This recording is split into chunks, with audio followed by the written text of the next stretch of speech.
नमस्ते, मैं हूं पंकज गुप्ता।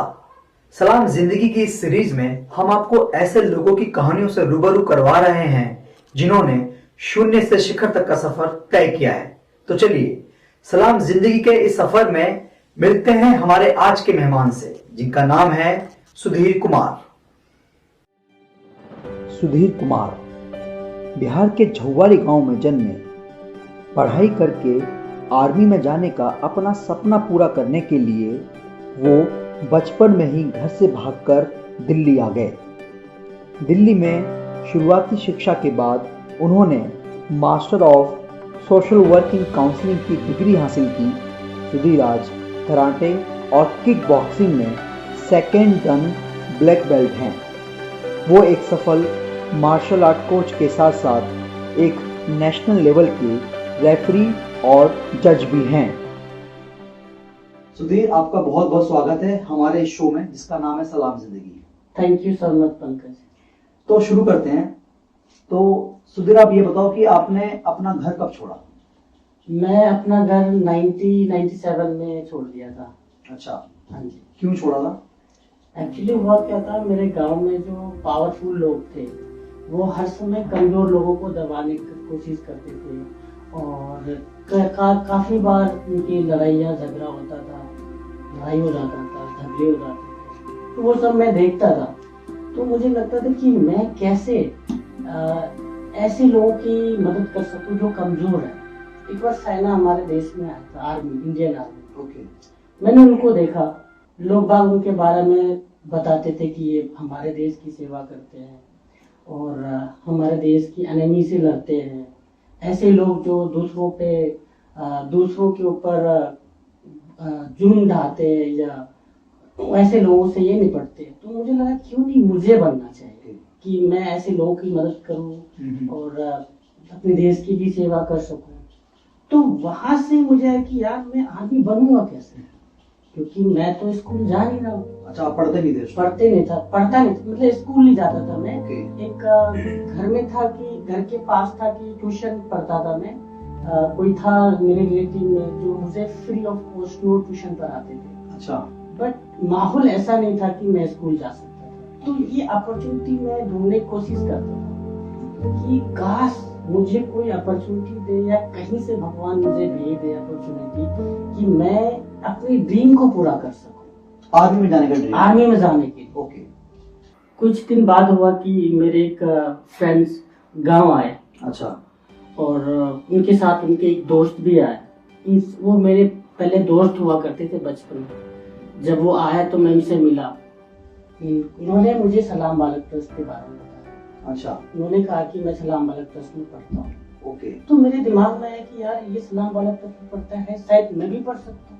ओके। अपनी ड्रीम को अचीव कर सकता हूँ पढ़ने के बाद, क्योंकि बिना एजुकेशन के तो इंडियन आर्मी ज्वाइन नहीं कर सकता। सही बात है। तो मैंने उनके दोस्त से बात की। अच्छा।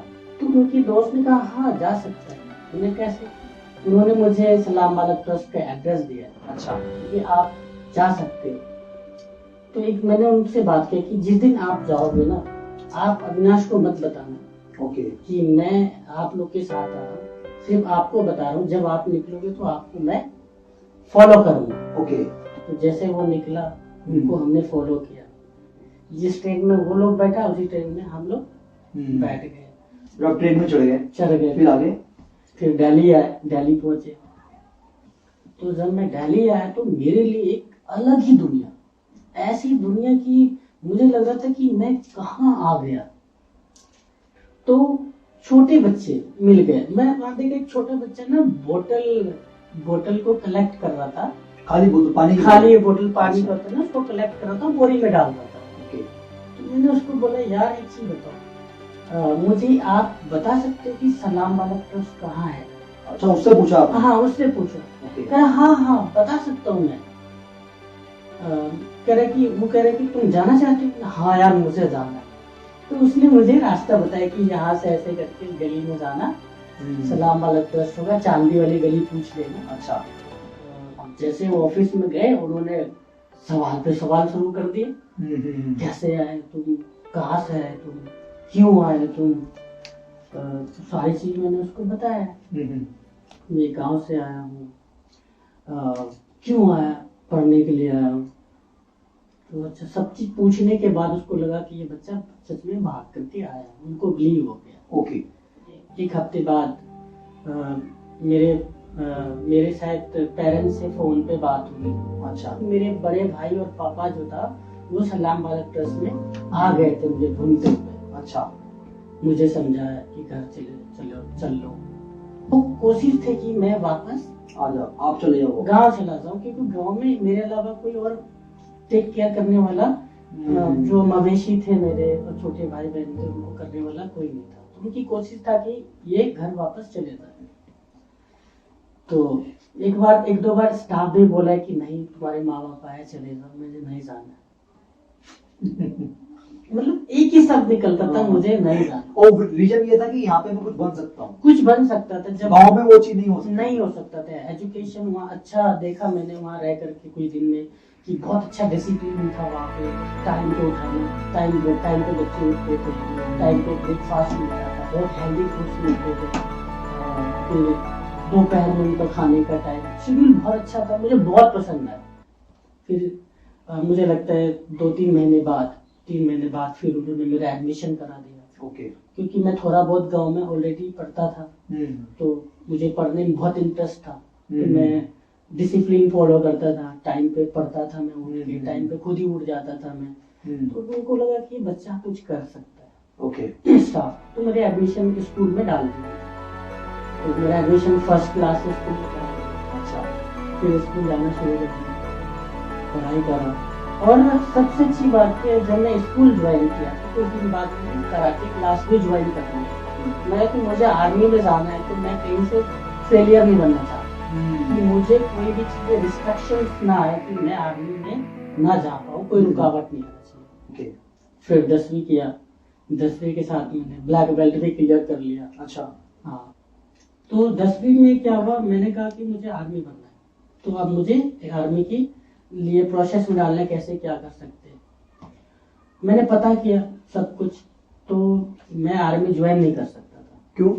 एक तो मेरा हाइट, अच्छा, थोड़ा मुझे ईयर प्रॉब्लम भी थी, इंटरनल कुछ। अच्छा।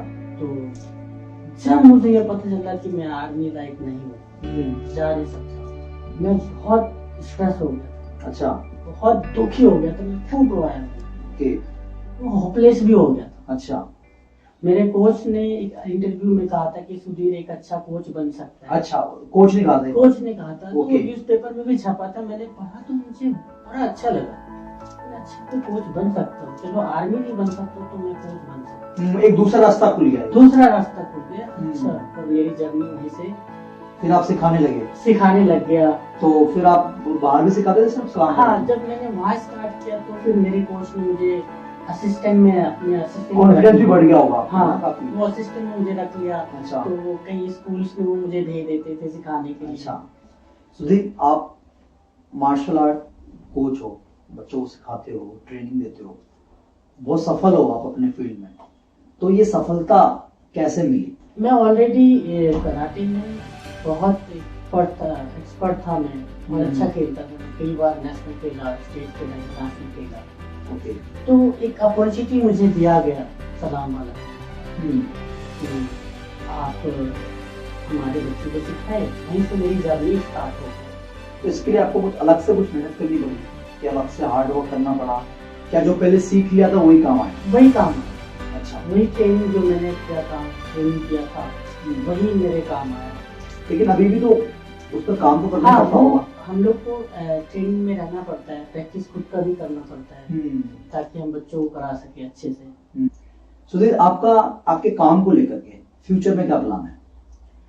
अभी जैसे कि मेरे साथ 200 करीब बच्चे सलाम बालक से जुड़े हुए हैं, मैं जिनको मैं सिखाता हूँ, 150-200 बच्चे। तो और भी ऐसे बहुत सारे बच्चे हैं जो मार्शल आर्ट में नहीं जा पाते हैं, फन की वजह से, पैसे की वजह से, क्योंकि ये एक्सपेंसिव गेम है, हर जगह पैसे देना पड़ता है। आप इवेंट खेलो, पैसे देना पड़ता है। तो कभी कभी मैंने ऐसे अपने एनजीओ में भी फेस किया कि हमारे पास कभी डोनेशन नहीं होता है, तो 10 बच्चे की जगह 2 बच्चे खेल पाते हैं। तो मुझे ऐसे बच्चे और भी सोसाइटीज में हैं जो मार्शल आर्ट खेलना चाहता हूँ, सीखना चाहता हूँ, उनके पास फंड नहीं। तो मैं फ्यूचर में चाहता हूँ कोई ऐसी ऑर्गेनाइजेशन या कोई एक ऐसा फेडरेशन एसोसिएशन कुछ ऐसी चीजें क्रिएट करूं या बनाऊं ताकि ऐसे बच्चों को मार्शल आर्ट में जाने में कोई दिक्कत ना हो, किसी तरह की प्रॉब्लम ना हो, फ्री ऑफ कॉस्ट में जहाँ खेलना चाहते खेलें, जहाँ तक वो जाना चाहते हैं। तो ये एक मेरा एक ड्रीम है कि मैं फुलफिल कैसे करूँ, उनकी भी काम कर। लेट्स सी, होप सो कि ये मेरा ये जो सेकेंड ड्रीम है ये मेरा पूरा हो सके। बिल्कुल बिल्कुल बिल्कुल पूरा होगा। सलाम बालक में आए, पढ़ाई की आपने, आर्मी का सपना लेके आए थे, आर्मी नहीं हो पाई लेकिन आपने पढ़ाई की, आपने कराटे सीखा, आपने अभी आप इतना अच्छे से अपने फील्ड में काम कर रहे हैं। तो सलाम बालक आपकी नजर में क्या मायने रखता है? मुझे लगता है अगर सलाम बालक नहीं होता और मुझे अपॉर्चुनिटी नहीं मिला होता तो मैं एक गांव में एक किसान का लड़का और शायद खेतों में काम कर रहा होता। अच्छा। सलाम बालक ट्रस्ट की वजह से आज मैं नेशनल जज हूँ कराटे और किक बॉक्सिंग में, नेशनल जज हूँ मैं। Master of social work complete किया है, master of social work counselling वो किया है मैंने। अब मैं थोड़ा बहुत स्पोर्ट्स की भी ट्रेनिंग ले रहा हूँ, स्पोर्ट्स की और भी ज़्यादा नॉलेज ले रहा हूँ ताकि मैं अपने सलाम बालक के बच्चों को और ज़्यादा से ज़्यादा किस तरह से बेनिफिट दे सकूँ, मैं उन पे काम कर रहा हूँ। तो सलाम बालक ट्रस्ट मेरे लाइफ में बहुत इम्पोर्टेंट रोल रखता है। शायद मैं उनके बिना अपनी लाइफ को यहाँ नहीं देख सकता था। जो आपकी वाइफ हैं उनसे कहाँ मिलना हुआ, कैसे मिलना हुआ, थोड़ा उसके बारे में बताइए। मैं फर्स्ट टाइम अपनी वाइफ से 2010 में मिला था। उड़ीसा में एक कराटे का नेशनल चैंपियन था। अच्छा। तो हमारा एक स्टेट से एक टीम बन के गया था जिसमें मैं सीनियर बन के गया था, वहाँ सीनियर पोजीशन था मेरा। ओके। कि वहाँ पे जाकर के टीम को देखना है और ऑफिशिएटिंग वगैरह तो आप उड़ीसा गए हुए थे? उड़ीसा गया था। तो वहाँ मुलाकात हुई? हाँ, तो उस टीम में वो आई थी कराटे खेलने के लिए, नेशनल खेलने के लिए।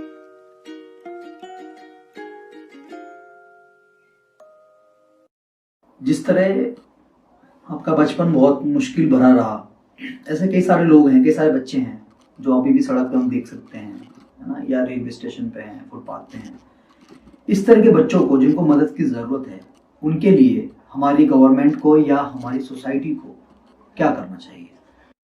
गवर्नमेंट को ऐसी कोई पॉलिसी बनाना चाहिए या हमारे जैसे ऑर्गेनाइजेशन को साथ में लेकर के काम करना चाहिए ताकि जो इस तरह का बच्चे जहाँ गवर्नमेंट नहीं पहुँच पा रहे हैं, ऐसे बच्चों को और ज़्यादा से ज़्यादा वो सपोर्ट करके एक इंडिया का एक स्ट्रॉन्ग सिटीजन बना सके, ताकि जैसे मैंने अपनी ज़िंदगी को अच्छा बनाया, आज बहुत सारे बच्चों को भी हेल्प कर रहा हूँ मैं सिखाने में, समझाने में। ये जो कोरोना पैंडेमिक चल रहा है काफी लोग के लिए बहुत डिफिकल्ट रहा है ये, और इसने सबको कुछ ना कुछ सिखाया है, हम सबको। तो आपने पर्सनल लेवल पे कुछ सीखा है इस टाइम से? मैंने ये सीखा है कि दुनिया में प्यार से बड़ा और कोई चीज नहीं है। आप किसी को प्यार दे सकते हो जितना, कमी मत करो। जो आप किसी जितना सपोर्ट कर सकते हैं दूसरे का आप करिए, क्योंकि ये जिंदगी परमानेंट नहीं है। जो लोग हमें देख रहे हैं इस टाइम पे, उन लोग को आप क्या मैसेज देना चाहोगे? अगर आपकी जिंदगी में कोई मुसीबत आती है, कोई परेशानी आती है, चाहे वो कितनी बड़ी हो, तो आप उसका सामना कैसे कर सकते हैं? मैं दूसरों को यही कहना चाहूंगा कि सबसे पहले आप अपना गोल सेट करें और उस पे काम करें, एक अपना एम बनाएं और कैसे आप एम को अचीव करेंगे उसके जितने भी पहलू है उन पे ध्यान देना चाहिए। और कोई भी प्रॉब्लम्स आता है तो होपलेस नहीं होना है, स्ट्रेस नहीं होना है, सोचना जरूर है कि ये प्रॉब्लम सॉर्ट आउट कैसे होगा। आपके अपने आसपास वाले से बात करना चाहिए, जहां तक आपकी पहुंच है मुझे लगता है वहां तक आपको जाना चाहिए और अपनी जो सोच है उनके सामने पर रखना चाहिए कि मुझे ये चीज करना है। तो मुझे लगता है करने वाले लोगों के लिए ना इस दुनिया में किसी चीज की कमी नहीं है। कोई ना कोई इंसान ऐसा होता है या होगा जो ऐसे लोगों को हेल्प कर देता है। सुधीर, ऐसी क्या चीज है आपकी लाइफ में जिसको लेके आपको बहुत ग्रेटफुल फील होता है? बहुत सारी चीजें हैं जिनमें से कि एक है जैसे ऑर्गेनाइजेशन के बच्चों को सिखाता हूँ मैं। जब वो बच्चे से मैं बात करता हूँ तो जब उनकी प्रॉब्लम सॉर्ट आउट करता हूँ, बात करके सिखाता हूँ, तो बच्चे खुश हो जाते हैं। तो वो जो मोमेंट होता है मेरे लिए बहुत ग्रेटफुल होता है। ऐसा लगता है कि यार सच में मैं लकी हूँ कि इन बच्चों के लिए कुछ काम कर पा रहा हूँ। और मैंने कई सारे जो मार्शल आर्ट फील्ड पे है, 2 बच्चों को मैंने ब्लैक बेल्ट भी बनाया है। एक बच्चा अभी मार्शल फील्ड में काम भी कर रहा है, जॉब भी कर रहा है। आपने ट्रेन किया उसे? हाँ, मैंने उसको ट्रेन किया था। आज वो जॉब भी कर रहा है और ट्रेनिंग भी ले रहा है, जॉब भी कर रहा है। एक बच्चा है जो ब्लैक बेल्ट है, वो बीपीएड कर रहा है, स्पोर्ट्स की पढ़ाई कर रहा है। So I am very proud of myself कि मैं ये कर पा रहा हूँ। Wow, great. सुधीर, हमसे बात करने के लिए बहुत बहुत शुक्रिया and wish you all the best for your future plans. Thank you so much. Thank you. तो ये थे हमारे साथ में सुधीर कुमार। अभी के लिए मैं आपसे विदा लेता हूँ। अब आपसे मुलाकात होगी सलाम जिंदगी के अगले एपिसोड में एक नई कहानी के साथ। तब तक के लिए सलाम।